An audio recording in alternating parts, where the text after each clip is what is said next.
La collection des codes, c'est 72 livres, mais plus encore. Découvrons ensemble la trousse compréhension et inférence.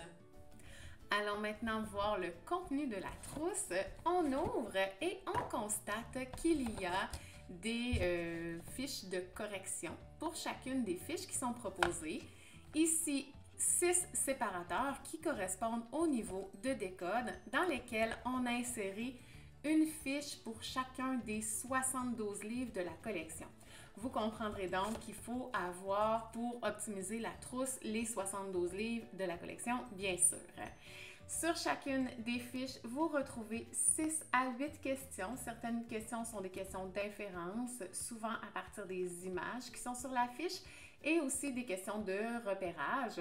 Bien sûr, les élèves vont toujours avoir la possibilité de retourner dans le texte au besoin pour trouver les réponses.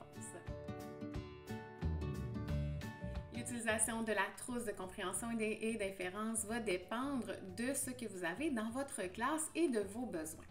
En fait, si vous avez les livres en version numérique ou bien les grands livres, vous pouvez penser à faire une lecture partagée, donc à projeter sur le tableau blanc interactif ou à lire le grand livre avec l'ensemble de la classe, puis par la suite poser les questions de compréhension et d'inférence qui sont sur les fiches.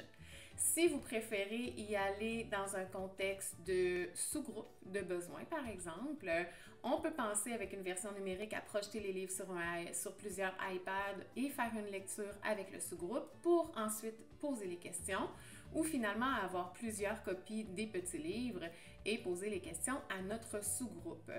On pourrait aussi, si on voulait travailler en individuel avec certains élèves, donc l'élève a fait une première lecture du livre et ensuite on peut poser les questions. Certaines personnes peuvent décider de les envoyer à la maison. Donc, vous voyez selon vos besoins, mais on comprend qu'il y a plusieurs façons de l'utiliser. Vous pouvez aller consulter la fiche produit complète sur le site Internet et découvrir la collection, le matériel complémentaire et tout ce qui est associé à Décode.